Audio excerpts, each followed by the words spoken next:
You know what question I get asked more than almost any other? It's not about black holes or the Big Bang or whether aliens exist. It's this. Neil, do you believe God created the universe? And I'll be honest with you, it's a complicated question. Not because the science is complicated, but because the question itself means different things to different people. So let me take you on a journey through what we know, what we don't know, and what it all might mean. Let's start with what we can actually measure, what we can observe, what science tells us about the universe's origin. The Big Bang, about 13.8 billion years ago. The universe emerged from an incredibly hot, dense state. Space itself began expanding. Matter and energy came into existence. We have evidence for this. Lots of evidence. The cosmic microwave background, the abundance of light elements, the expansion of space, galaxy formation, all of it points to the same story. The universe had a beginning. That much is clear. But here's where it gets interesting. What does beginning mean? What happened before the Big Bang? What caused it? These are profound questions. And the honest answer is, we don't know. Not yet. General relativity, Einstein's theory of gravity, it breaks down at the Big Bang.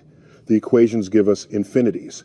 Singularity, which is physics' way of saying, I don't know what's happening here. We need a theory of quantum gravity to understand what happened at time zero. And we don't have one yet. String theory might give us answers. Loop quantum gravity might. Something else might. But right now, we're working on it. So when someone asks, did God create the universe? What they're really asking is, what caused the Big Bang? And the scientific answer is, we don't know yet. But we're investigating. We're gathering data. We're developing theories. That's not a cop-out. That's how science works. We don't pretend to know things we don't know. We admit uncertainty and we keep searching. Now, here's where people sometimes get confused. They think science is trying to disprove God or prove God, but that's not what science does. Science investigates natural phenomena. It looks for patterns, laws, mechanisms, things we can test and measure and predict. God, as most people conceive of God, is supernatural, beyond nature, outside the realm of scientific investigation. You can't put God in a test tube, can't measure divine intervention with instruments, can't design an experiment to detect the supernatural. So science simply doesn't address the question. It's outside our domain, like asking a plumber to fix your legal problems. Wrong tool for the job. But that doesn't mean we can't think about it. We can. We should. Just with clear understanding of what science can and can't tell us. Let me tell you about something called the God of the gaps. It's a phrase that describes a particular way of thinking about God and science. Here's how it works. Throughout history, when people didn't understand something, they attributed it to God. Thunder and lightning, the gods are angry. Diseases, divine punishment. Earthquakes, God's wrath. But as science advanced, we found natural explanations. Thunder is atmospheric electricity. Disease is caused by microorganisms. Earthquakes result from tectonic plate movement. The gaps in our knowledge got filled with natural explanations, and God retreated to the remaining gaps. This puts God in a precarious position. Because as science advances, the gaps get smaller. There's less room for God to hide. Some people find this threatening. They see science as pushing God out of the picture. But other people, including many religious scientists, don't see it that way at all. They'd say God isn't in the gaps, God is in everything, the whole system, the laws themselves. Einstein had an interesting perspective on this. He talked about Spinoza's God, not a personal God who intervenes in human affairs, but God as the sum total of the laws of nature, the order and harmony of the universe itself. Einstein said, I believe in Spinoza's God, who reveals himself in the lawful harmony of all that exists, not in a God who concerns himself with the fate and the doings of mankind. That's a very different conception of God. Not a being who creates and then intervenes, but the very fabric of existence, the laws that govern reality. Is that God? Depends on your definition. And that's the thing. The word God means different things to different people. For some, God is a personal being, a father figure, someone who listens to prayers, who performs miracles, who has a plan for each individual. For others, God is more abstract, the ground of being, the ultimate reality, the reason there's something rather than nothing. These are very different concepts, and they have very different relationships with science. A personal God who intervenes in nature, who performs miracles, who suspends natural laws. that God is potentially in conflict with science, because science assumes natural laws are consistent, reliable, universal. But a God who is the laws themselves, who is the reason the universe exists at all, that God is in conflict with science, that God and science are asking different questions. Science asks, how does the universe work? God asks, why does the universe exist? These aren't competing answers. They're different categories of question. Let me give you an example. Imagine you're looking at a pot of boiling water. A scientist might explain it by talking about heat transfer, molecular motion, phase changes. That's the how. But you could also explain it by saying, I wanted tea. That's the why, the purpose, the intention behind it. Both explanations are valid. They're just answering different questions. And neither one negates the other. Some people think the universe is like that. Science tells us how it works. Religion tells us why it exists. Two different magisteria, as Stephen Jay Gould put it. I'm not saying I necessarily agree with this. I'm just laying out the terrain, showing you how different people think about this. Now let's talk about the origin of the universe, because this is where the God question gets most intense. The Big Bang. 13.8 billion years ago, everything emerged from an incredibly hot, dense state. Space, time, matter, energy, all of it. What caused that? What came before? One answer is nothing came before. Time itself began at the Big Bang. Asking what came before is like asking what's north of the North Pole. The question doesn't make sense. Stephen Hawking talked about this. In his model, time becomes space-like near the Big Bang. The universe has a finite age, but no boundary, no edge, no before. It's hard to visualize, but mathematically, it's consistent. Another possibility. The universe emerged from a quantum fluctuation, a random event in the quantum vacuum. The vacuum isn't empty. It's seething with quantum activity, virtual particles popping in and out of existence. Energy fluctuations. In quantum mechanics, things can happen without cause. Particles can appear spontaneously. It's probabilistic. Random. Maybe the universe is a quantum fluctuation that happened to expand rather than collapse. A bubble of space-time that inflated and became everything we see. Lawrence Krauss wrote a book about this. A universe from nothing. The idea that quantum mechanics allows the universe to emerge without a cause. Some people object to this. They say the quantum vacuum isn't really nothing. It's a field, a structure. It follows laws. So where did those come from? Fair point. Maybe the quantum vacuum isn't the ultimate answer. Maybe there's something deeper, or maybe nothing is impossible. Maybe existence is necessary.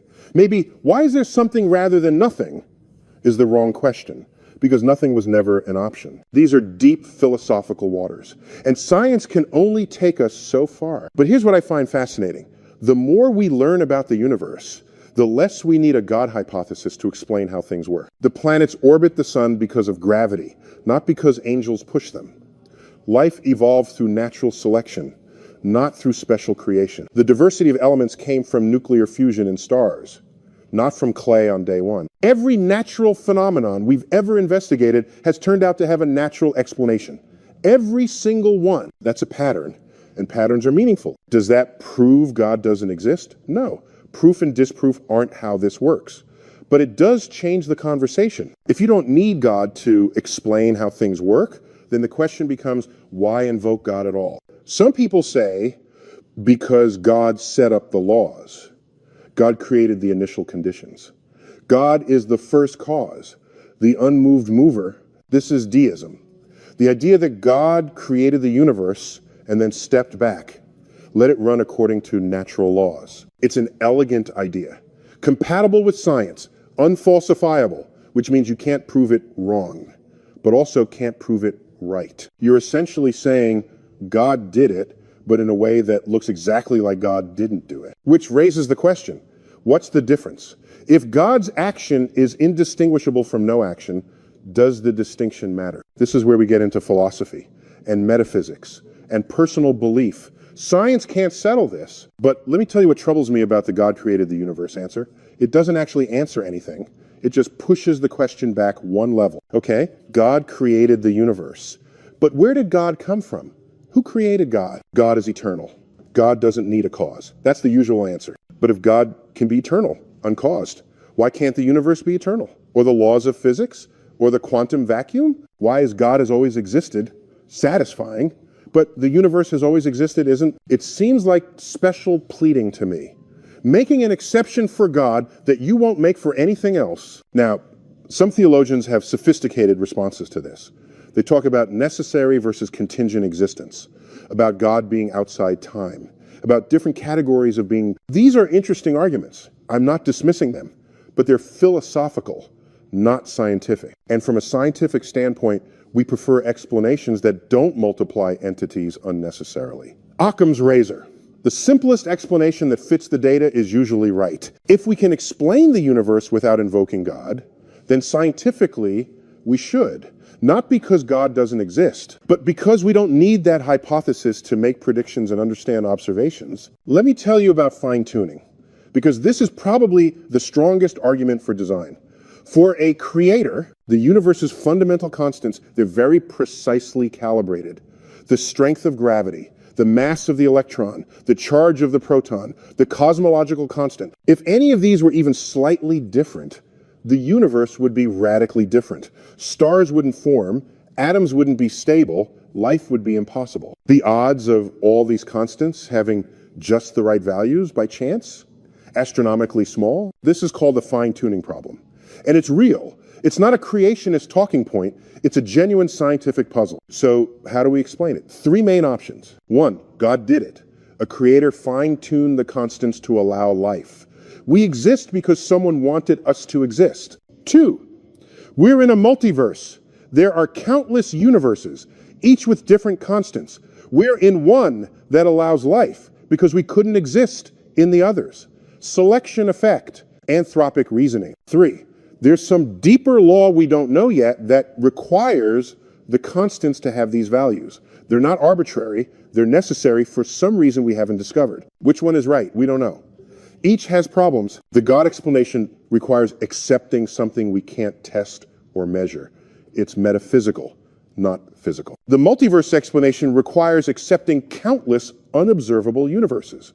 It feels extravagant, though some versions of inflation predict it naturally. The deeper law explanation is speculative. We don't have the law yet. We're hoping it exists. None of these are slam dunks. The fine-tuning problem remains open. But here's what I notice. The God did it explanation tends to shut down inquiry. If God fine-tuned the constants, there's nothing more to investigate. That's just how God wanted it. The other explanations keep the door open. They motivate research, the search for a deeper understanding. And historically, that's been productive. Every time we've said this is just how it is and kept investigating, we found deeper explanations. Maybe that'll happen with fine-tuning, maybe not.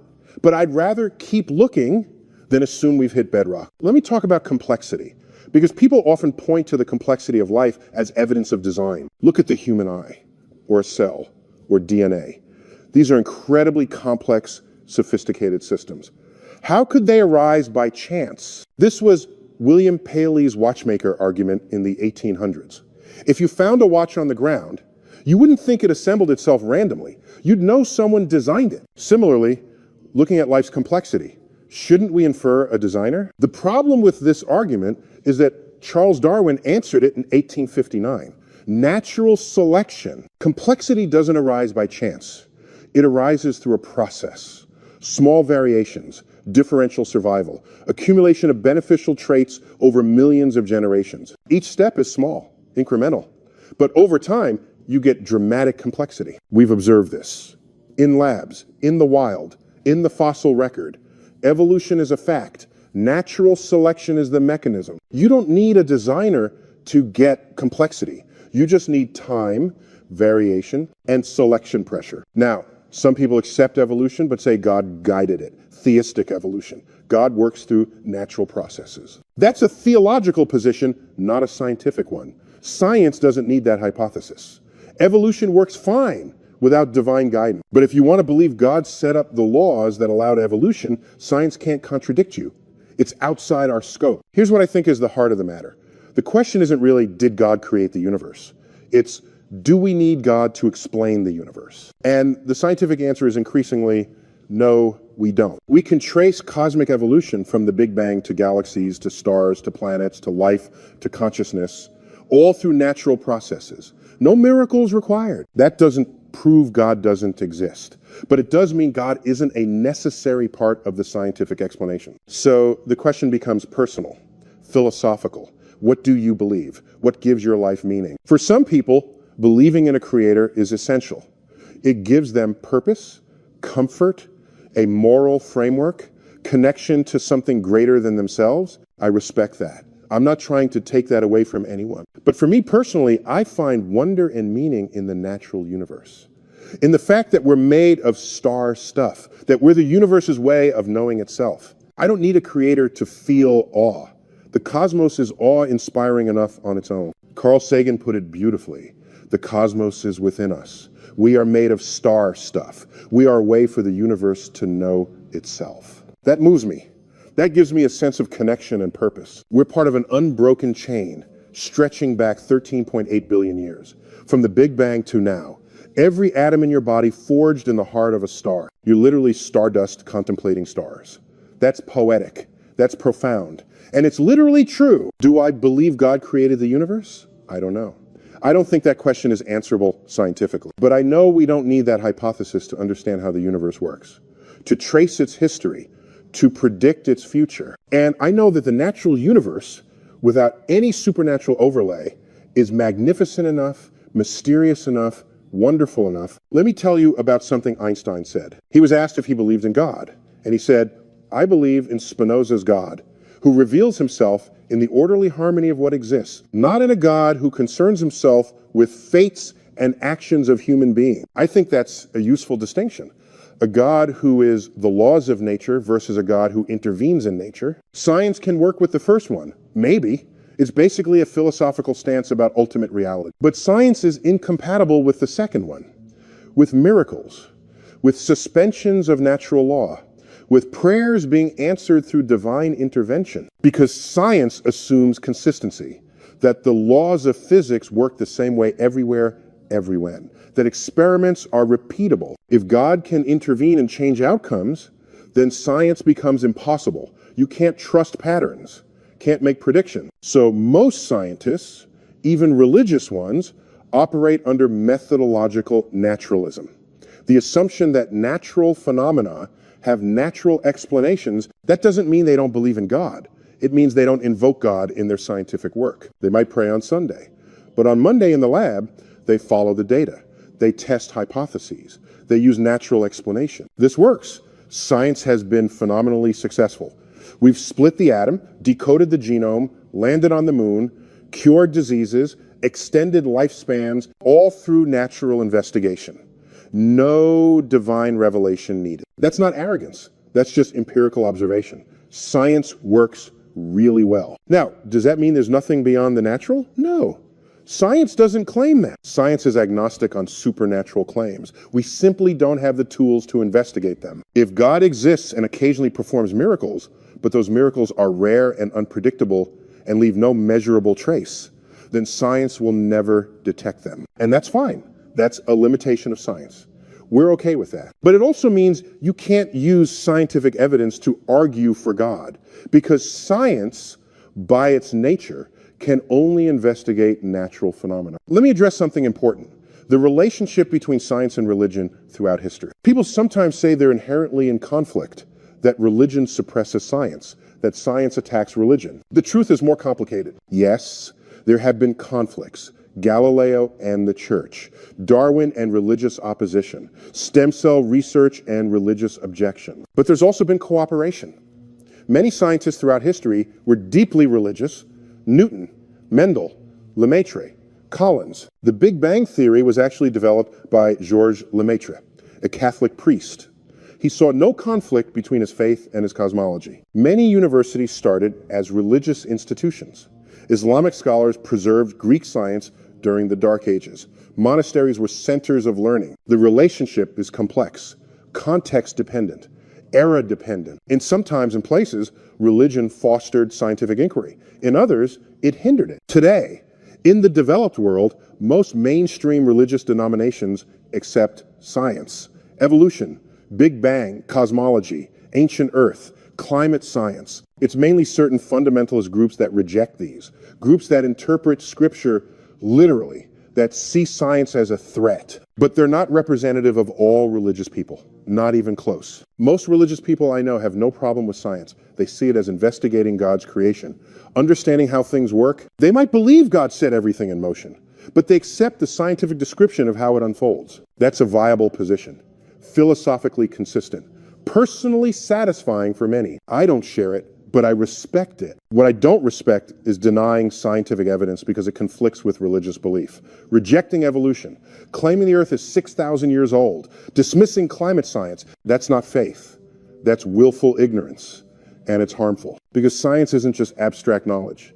It's practical. It's how we solve problems, cure diseases, feed populations, address climate change. If you reject science, you're hamstringing humanity's ability to deal with real challenges. So while I respect religious belief, I draw the line at science denial, at teaching creationism as science, at letting theology override empirical evidence. The universe is what it is, not what we wish it to be, not what ancient texts say it is. And we learn about it through observation, experiment, reason, not through revelation or authority. That's the scientific method. And it's the most reliable way we have of understanding reality. Now, let me address something personal. People sometimes ask me, Neil, doesn't it bother you that life might be meaningless? That we're just accidents? That there's no grand purpose? And my answer is no. It doesn't bother me at all. In fact, I find it liberating. If there's no predetermined purpose, then we get to create our own. We get to decide what matters, what's meaningful. I find meaning in discovery, in teaching, in helping people understand the universe, in contributing to humanity's collective knowledge. Others find meaning in art, or relationships, or helping others, or building things, or raising children. There's no single answer, no cosmic purpose we all have to fulfill. And that's beautiful. That's freedom. We get to choose. Some people need to believe there's a plan, that everything happens for a reason, that someone's watching over them. I understand that. I respect it. But I don't feel that need. I'm comfortable with uncertainty, with not knowing, with the universe being indifferent to my existence. Because I'm not indifferent. My loved ones aren't indifferent. Humanity isn't indifferent. We create meaning.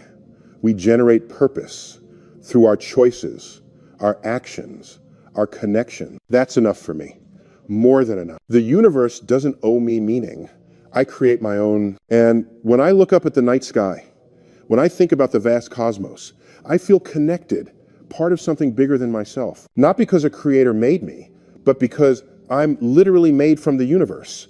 I'm a way for it to experience itself. That's transcendent. That's spiritual, even in a secular sense. I don't need God for that. The cosmos provides it naturally. Let me tell you what I think is the most honest answer to did God create the universe? I don't know. And neither does anyone else. Not for certain. We have beliefs, opinions, philosophical positions, theological commitments, but we don't have proof. Not scientific proof, not philosophical proof. Believers can't prove God exists. Atheists can't prove God doesn't exist. We're all making our best guess based on incomplete information, and that's okay. That's the human condition. We don't have all the answers. What we do have is science, a method for investigating the natural world, for building reliable knowledge. And science tells us we don't need God to explain how the universe works. Natural processes are sufficient. That doesn't mean God doesn't exist. It just means God isn't required for the scientific account. Whether you choose to believe in God anyway, for other reasons, that's up to you. Maybe God exists outside space and time. Maybe God is the reason anything exists at all. Maybe God experiences reality through us. These are metaphysical claims, philosophical claims, not scientific ones. Science can't adjudicate them. We operate in the natural realm, measuring, testing, predicting. If you want to add a layer of meaning beyond that, a theological interpretation, you're free to do so. Just don't pretend it's science. Don't try to teach it in science class. Don't use it to deny scientific findings. Keep the categories separate. Science addresses how, religion addresses why. They don't have to conflict, but they also don't have to agree. You can be a scientist and religious, or a scientist and atheist. Both work. What matters is intellectual honesty, following evidence where it leads, not forcing reality to fit your preconceptions. And that applies to everyone, religious and secular alike. Don't cherry pick data to support your beliefs. Don't ignore evidence you don't like. Don't substitute faith for investigation. Be curious. Be humble. Be willing to change your mind. That's how we learn. That's how we grow. That's how we get closer to truth. So, did God create the universe? Maybe. Maybe not. I don't know. But I know we're here. I know the universe is magnificent. I know we can understand it, at least partially. And I know that's enough. That's more than enough. That's everything. The cosmos is within us. We're made of star stuff. We're a way for the universe to know itself. Whether God made that happen or it happened naturally. Either way, it's extraordinary. And we should celebrate it, study it, protect it, marvel at it, because this is our home, this vast, ancient, beautiful universe. And we're privileged to be conscious within it, to ask questions, to seek answers, to wonder. That's what makes us human. That's what makes us special. Not that we have the answers, but that we ask the questions. Sleep well, fellow cosmic wanderers. Rest in the mystery. Embrace the uncertainty. And know that whether God created the universe or created itself, you're part of something magnificent. You know, before you drift off, let me take you deeper into this question. Because it's not just about belief or disbelief. It's about how we think, how we approach the unknown, how we distinguish between what we know and what we merely hope or fear. Let me tell you about the history of this question. Because humans have been asking, where did everything come from? For as long as we've been human. Probably longer. Every culture has creation myths. Stories about how the world began. The gods creating land and sky, light separating from darkness, cosmic eggs hatching, turtles all the way down. These stories served a purpose. They gave people a framework, a narrative, a sense that the universe made sense, that there was order, intention, meaning, and I don't dismiss these stories. They're beautiful, they're culturally important, they tell us about how our ancestors understood their place in the cosmos. But here's the thing, they're myths. Not in the sense of being lies, but in the sense of being pre-scientific attempts to explain reality. Before we had telescopes and particle accelerators and the scientific method, we had stories. Narratives passed down through generations, sometimes inspired by genuine awe and wonder, sometimes by imagination, sometimes by altered states of consciousness. And different cultures came up with different stories, which tells you something. If these were revealed truths, you'd expect consistency. But there isn't any. The Hindu creation story is completely different from the Norse creation story, which is different from the biblical creation story, which is different from the Aboriginal Australian creation story. They can't all be literally true. They contradict each other. So either one is right and all the others are wrong, or none of them are literally true. They're all metaphorical frameworks for understanding existence. I lean toward the latter. These are humanity's early attempts at cosmology, before we had the tools to investigate properly. And that's not a criticism. That's just acknowledging what they are. Important cultural narratives, but not scientific accounts. Now, when we developed science, starting around the 16th and 17th centuries, something changed. We started demanding evidence. Testability, repeatability. Galileo looked through a telescope and saw moons orbiting Jupiter, which meant not everything orbited Earth. The geocentric model was wrong. Newton figured out gravity, mathematical laws describing how objects attract each other. No gods pushing planets required. Darwin explained the diversity of life through natural selection. No special creation needed. Einstein showed that space and time are relative, that matter and energy are equivalent, that gravity is the curvature of space-time. Hubble discovered the universe is expanding. Galaxies are moving apart, which means they were once together. The Big Bang. Each discovery pushed back the frontier of we don't know. And each time the answer was natural, not supernatural. Whenever we've been able to investigate something properly, the explanation has been physics, chemistry, biology, natural processes. Never once has the answer been a God did it and that's the end of the investigation. Never. That's a really important pattern. It doesn't prove there's no God. But it shows that God isn't necessary for explaining how things work. The universe operates according to laws. Consistent, mathematical, discoverable laws. And those laws are sufficient to explain everything we observe. So when people say God created the universe, what they're really saying is, I believe there's a deeper reason beyond the natural laws for why those laws exist at all. And that's a philosophical position, not a scientific one. Science can't address it. We can trace causation back to the Big Bang, maybe beyond, but at some point we hit a wall. the limits of what's empirically investable. And there, in that murky territory, people place God, the ultimate cause, the ground of being. The reason there's something rather than nothing. I understand the appeal. Humans don't like infinite regresses. We want a stopping point, a foundation, something that doesn't need further explanation. And God serves that purpose. You can say God is eternal, uncaused, necessary, and feel like you've reached bedrock. But have you? Or have you just labeled your ignorance? Because saying God did it doesn't actually explain anything. It's not a mechanism. It's not a process. It's just pointing at the mystery and giving it a name. If I asked you, how does God create universes? What would you say? By what process? Through what mechanism? Using what tools or power? God works in mysterious ways. That's usually the answer, which is just admitting you don't know. So you've replaced one mystery with another and called it an explanation. Whereas science says, we don't know yet, but we're working on it. We're developing theories, gathering data, testing hypotheses. Maybe we'll never know. Maybe the origin of existence is fundamentally unknowable, but we're not going to stop trying. And we're not going to pretend we have an answer when we don't. That's intellectual honesty.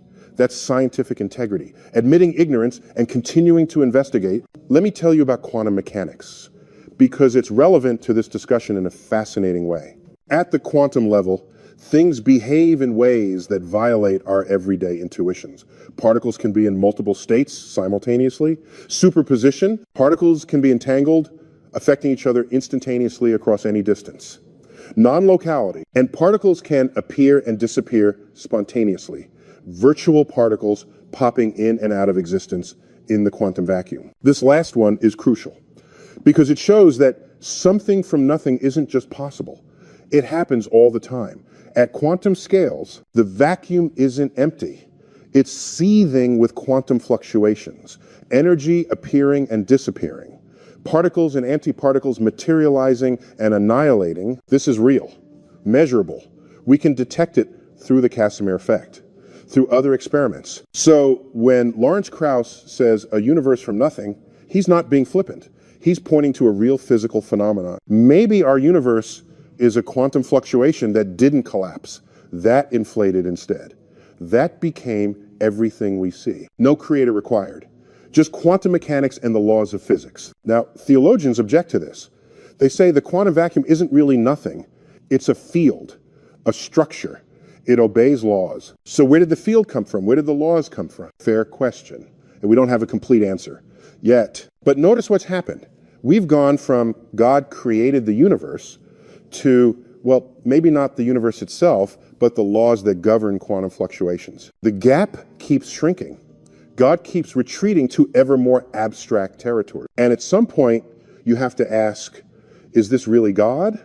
Or is it just the ultimate nature of reality, whatever that turns out to be? If God is synonymous with the laws of physics, then calling it God seems redundant. Why not just say the laws of physics? Unless you want to imbue those laws with intention, purpose, consciousness. But there's no evidence for that. The laws of physics don't seem to care about anything. They just are mathematical relationships that govern how matter and energy behave. You can call that God if you want, but it's a very different God from the one most people believe in. A very abstract, impersonal God. Einstein Spinoza's God. Not the biblical God, not Allah, not Vishnu, just the abstract principle of order in the cosmos. And honestly, at that point, why use the word God at all? You're just confusing the issue, conflating personal deity with impersonal natural law. Let me talk about the anthropic principle, because it's often used to argue for design, for a creator. The anthropic principle observes that the universe has properties that allow for the existence of observers, us, life, intelligence. If the universe were even slightly different, if the fundamental constants had different values, we wouldn't be here to observe it. So, the argument goes, the universe seems designed for us, fine-tuned, which suggests a fine-tuner, God. But there's a logical flaw here. It's called selection bias. Of course, we find ourselves in a universe that allows our existence. We couldn't exist in any other type of universe. It's like a puddle thinking, wow, this hole fits me perfectly. It must have been designed just for me. No, the puddle fits the hole because that's where water collects. In any other shape hole, it would fit that shape instead. Similarly, we exist in this universe because this universe allows our existence. In universes with different constants, different observers might exist. Or no observers at all. We're not seeing design. We're seeing selection effect, survivorship bias. And if the multiverse is real, if there are countless universes with different constants, then it's inevitable that some would allow life. And observers in those universes would marvel at how fine-tuned things seem. But it's not fine-tuning. It's probability playing out across vast numbers of attempts. Like the lottery. Someone wins, and they marvel at the incredible odds. What are the chances I'd win? It must be destiny. But someone had to win. The fact that it was you is surprising to you, but not surprising in general. Someone was going to be surprised. The anthropic principle doesn't require a designer. It's just a statement about selection effect. Now, I'll grant you, if this is the only universe, if there's no multiverse, then the fine-tuning is more puzzling. Why these constants? Why not others? But even then, God did it isn't a satisfying answer.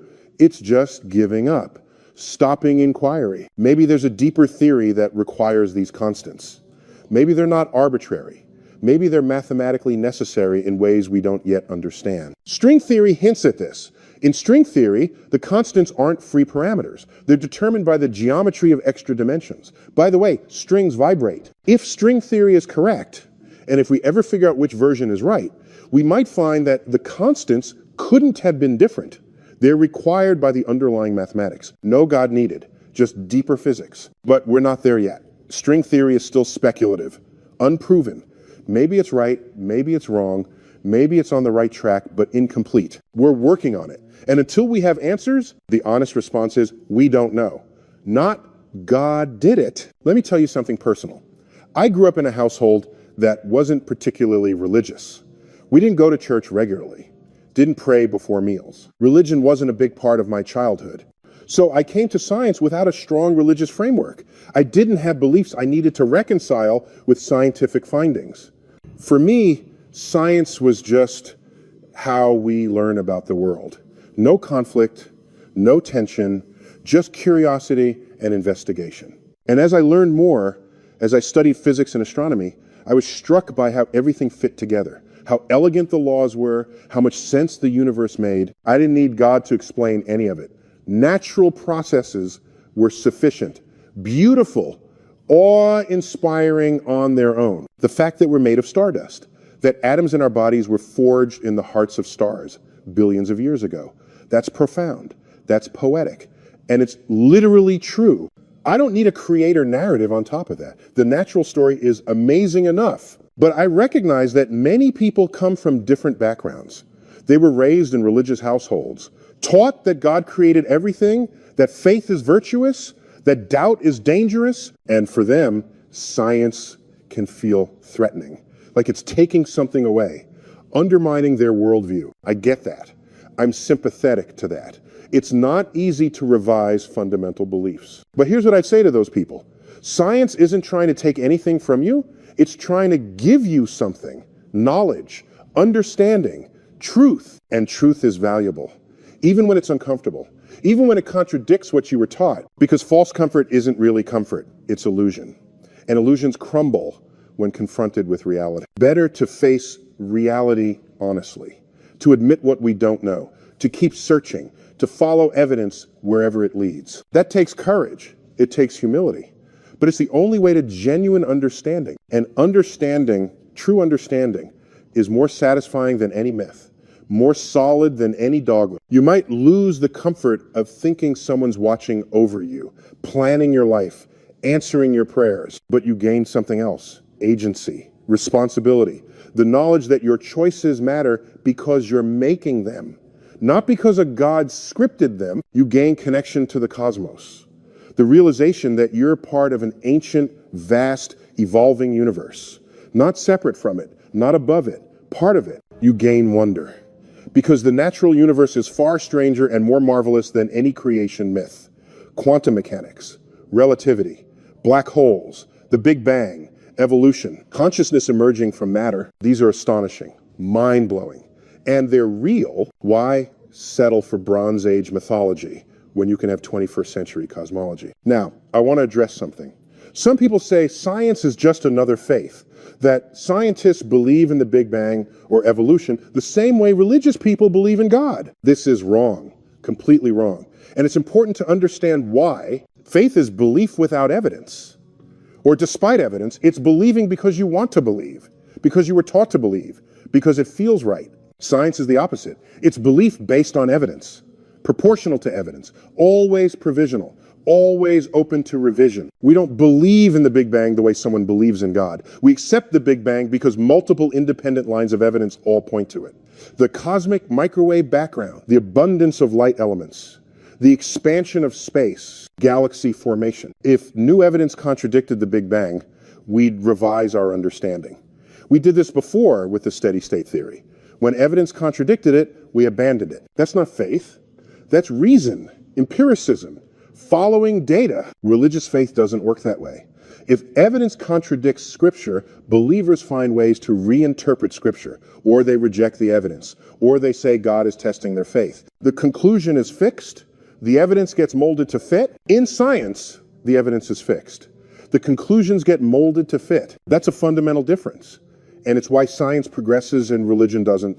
We know more about the universe now than we did 100 years ago, 500 years ago, 2,000 years ago. But religious understanding hasn't advanced. The questions are the same. The answers are the same. The methods are the same. Because religion isn't about discovery. It's about revelation, about accepting what's been handed down. Science is about discovery, about questioning, about building on what came before, about correcting errors. They're not equivalent.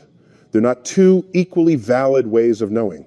One works, one doesn't. And we can tell which is which because science gives us technology, medicine. Understanding that translates into practical results. Religion gives us comfort, community, moral frameworks, meaning. Those are valuable. I'm not dismissing them, but they're not knowledge. They're not ways of understanding how the universe actually works. If you want to know how the universe works, you do science. If you want to know how to live a good life, religion might help, but it's not the only way, and it's not a substitute for empirical investigation. Let me tell you about something called Russell's teapot. Bertrand Russell, the philosopher, posed this thought experiment. He said, suppose I claim there's a teapot orbiting the sun between Earth and Mars. Too small to see with telescopes, but it's there. Can you prove I'm wrong? No, you can't. The teapot is too small to detect. But does that mean you should believe me? Of course not. The burden of proof is on me. I'm making the claim. I need to provide evidence. It's not your job to disprove every wild claim someone makes. That would be impossible. You'd spend your whole life disproving invisible teapots, unicorns, fairies, dragons, etc. The reasonable position is skepticism. Disbelief until evidence is provided. God is like Russell's teapot. Someone claims God exists, creates universes, listens to prayers, has plans for humanity. Okay, show me the evidence. Not philosophical arguments, not ancient texts, not personal experiences, physical evidence, something measurable, testable, reproducible. There isn't any. God is undetectable, unfalsifiable, conveniently beyond the reach of any test or measurement, just like the teapot. So the reasonable position is disbelief, or at least agnosticism. I don't know if God exists, and I see no reason to believe God does. That's not a claim that God doesn't exist. That would require proof too. It's just saying the God hypothesis is unsubstantiated. And until someone provides evidence, there's no reason to take it seriously. Now, believers might say, but I've experienced God. I've felt divine presence. That's evidence for me. And I don't doubt they've had experiences. The human brain is capable of producing all sorts of subjective experiences. Mystical feelings, transcendent moments, sense of presence. But those are neurological phenomena.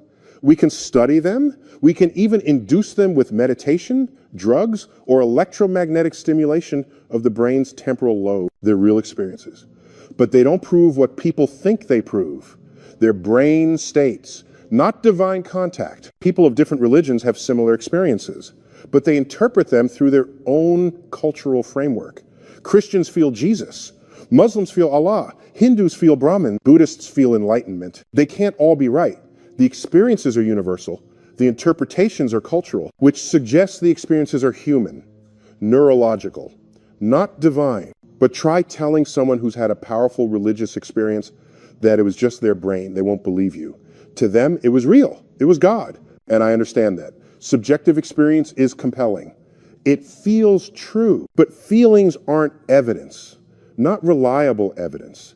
Our brains deceive us all the time. Optical illusions, false memories, cognitive biases. We can't trust subjective experience alone. We need objective corroboration, independent verification. That's why science relies on experiments, data, things multiple people can observe and measure. Personal revelation doesn't cut it. It's not sufficient.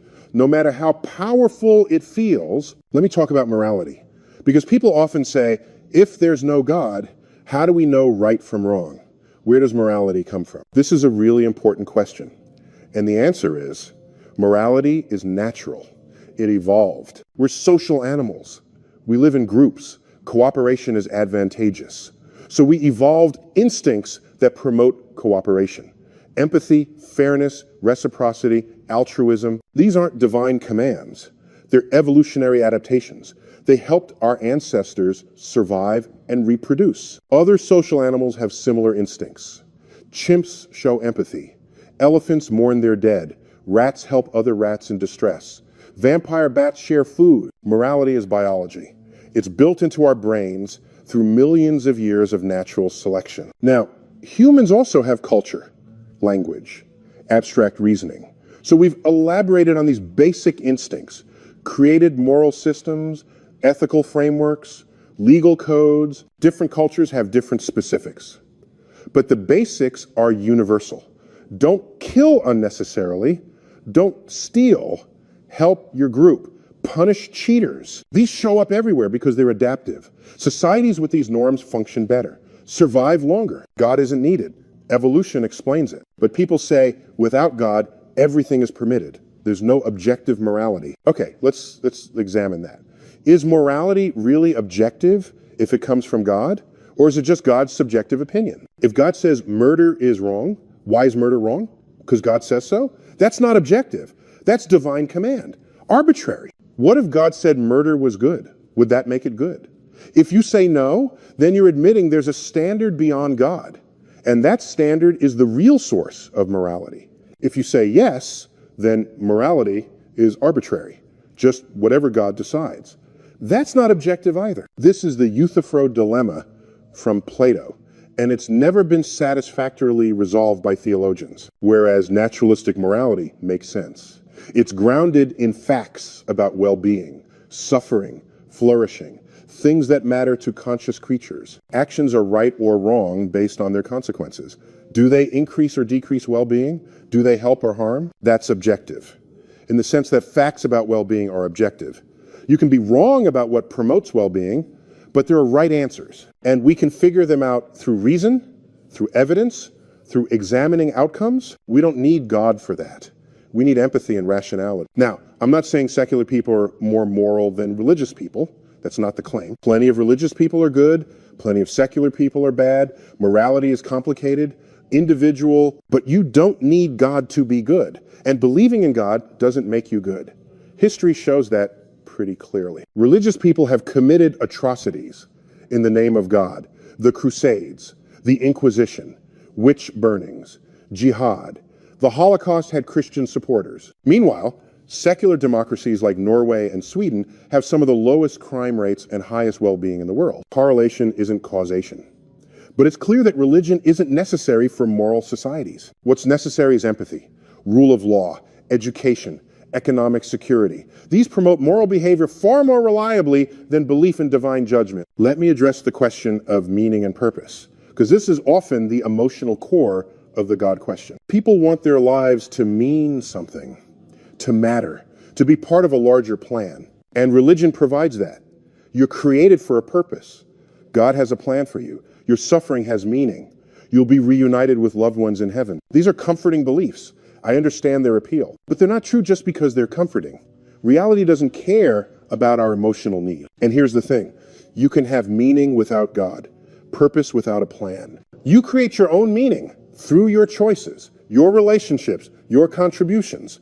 I find meaning in teaching, in helping people understand the universe, in contributing to human knowledge, even in small ways.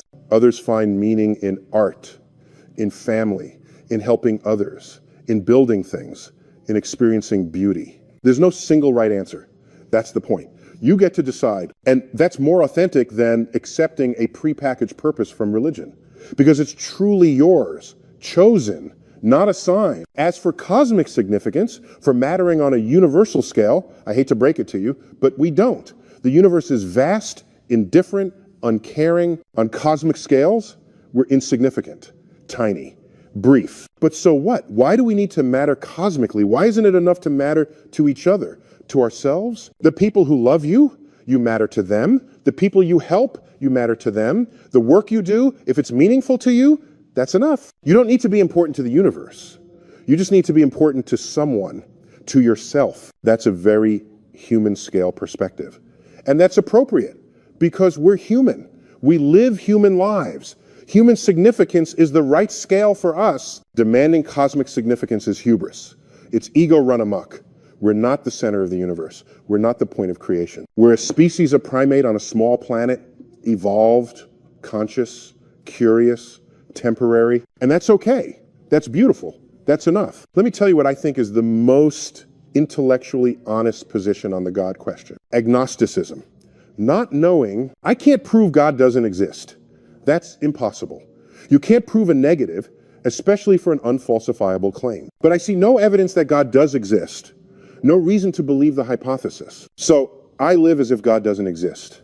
I don't pray, don't worship, don't make decisions based on divine command. But I admit I could be wrong. If evidence appeared, I'd reconsider. I'm open to that. That's agnostic atheism. The position that we don't know if God exists, but we see no reason to believe God does. It's different from Gnostic atheism, which claims to know God doesn't exist. I think that's overconfident. We can't know that. And it's different from agnosticism in the 50 over 50, could go either way sense. That's fence sitting. False equivalent. The evidence is heavily weighted toward naturalism, toward a godless universe. Not conclusively, but heavily. So while I admit uncertainty, I lean strongly toward atheism, provisional atheism, based on current evidence. If that evidence changes, my position changes. That's rationality. Whereas religious belief tends to be fixed, dogmatic, immune to evidence. That's the key difference. And it's why I prefer the scientific approach. Let me end with this. The question, did God create the universe, is ultimately unanswerable.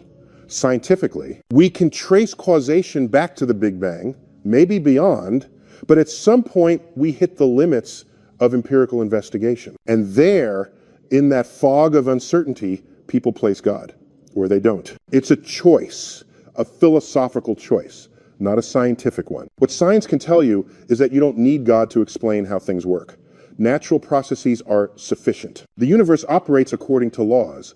Those laws are discoverable, understandable, beautiful. Whether you want to call those laws God is up to you.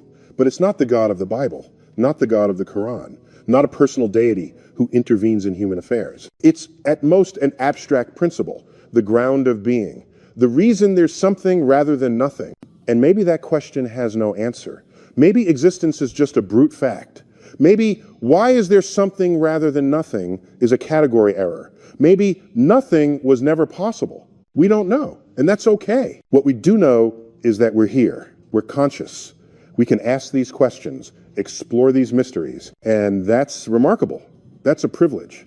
That's something to celebrate. Whether God created us or we're accidents of chemistry and evolution, either way, we're part of something vast and ancient and beautiful. The cosmos, this magnificent, mysterious, knowable universe. And we get to study it, understand it, be awed by it. That's enough. That's more than enough. So sleep well, rest easy.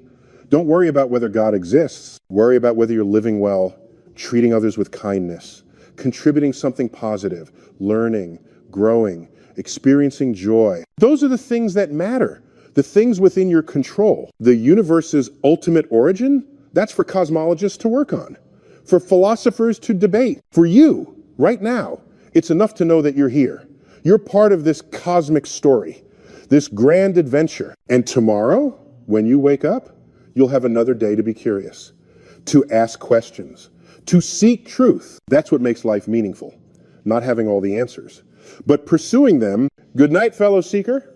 Sleep well in the mystery. You know, there's one more dimension to this question that I think is worth exploring before you drift off to sleep. It's about what happens when we mix science and religion inappropriately. When we try to force them into the same conversation in ways that don't work, I'm thinking specifically about intelligent design. This movement that tries to dress up creationism in scientific clothing, tries to sneak religious belief into science classrooms by calling it science. It's not science. Let me tell you why. Intelligent design says, look at complexity in nature. The bacterial flagellum, the eye, blood clotting cascades. These are irreducibly complex. They couldn't have evolved step by step because removing any part breaks the whole system. Therefore, they must have been designed by an intelligent designer, who they carefully avoid calling God, but we all know what they mean. The problem is, this isn't how science works. Science doesn't say, we can't explain this yet, therefore magic. Science says, we can't explain this yet, so let's keep investigating. And when we do investigate, we find evolutionary pathways, precursors, intermediate forms, ways these systems could have evolved gradually. The flagellum, it shares components with simpler systems. It could have evolved by co-opting existing parts for new functions. This happens all the time in evolution. The eye? We see every intermediate stage in existing animals, from light-sensitive patches to cup-shaped retinas to primitive lenses to complex camera eyes. Evolution of the eye isn't mysterious. It's well documented. Intelligent design is an argument from ignorance. I can't imagine how this evolved. Therefore, it didn't. That's not logic. That's failure of imagination dressed up as insight. And it's not science because it doesn't make testable predictions. It doesn't propose mechanisms. It doesn't suggest experiments. It just says God did it and calls it a day. That's not investigation. That's surrender. Real science has explained so much that seemed inexplicable. Lightning, rainbows, the diversity of life, the origin of species, the formation of planets, the life cycle of stars. Every time the answer was natural, not supernatural. Electromagnetic discharge, refraction of light, natural selection, gravitational accretion, nuclear fusion. Why should we expect this time to be different? Why should complexity require a designer when everything else we've studied doesn't? It's special pleading. It's intellectual laziness. And it's dangerous when it gets into education. Because if you teach kids that complexity implies design, you're teaching them to stop asking questions, to accept mystery instead of investigating it. You're crippling their scientific literacy, their critical thinking, their ability to distinguish between real explanations and pseudo-explanations. And in a world that increasingly depends on science and technology, that's harmful. We need citizens who understand how science works, who can evaluate evidence, who don't fall for pseudoscience. Teaching intelligent design undermines that. It privileges religious belief over empirical investigation, and it violates the separation of church and state. Courts have recognized this. Every time intelligent design has been challenged legally, it's been struck down because it's religion, not science. And that's appropriate. Keep religion in religious settings, churches, homes, theology classes, philosophy classes, maybe as one perspective among many. But keep it out of science class because it's not science. Now, I want to talk about something else. The role of religion in society. Because even if God didn't create the universe, religion still exists, still matters to billions of people. And I think we need to be honest about both its benefits and its harms. On the positive side, religion provides community, belonging, social support networks. Studies show religious people tend to be happier, healthier, live longer, not because God blesses them, but because community is good for humans. We're social animals. Isolation kills us. Connection sustains us. Religion also provides moral education, ethical frameworks, teachings about compassion, forgiveness, humility, service to others. These aren't unique to religion. Secular philosophies teach them too, but religion packages them effectively with stories, rituals, traditions, community reinforcement. And for many people, religion provides comfort in suffering, meaning in tragedy, hope beyond death. These are valuable, psychologically, socially valuable. I don't dismiss them. But religion also has a dark side, and we need to acknowledge it. Religion divides people, creates in-groups and out-groups, believers and infidels, saved and damned,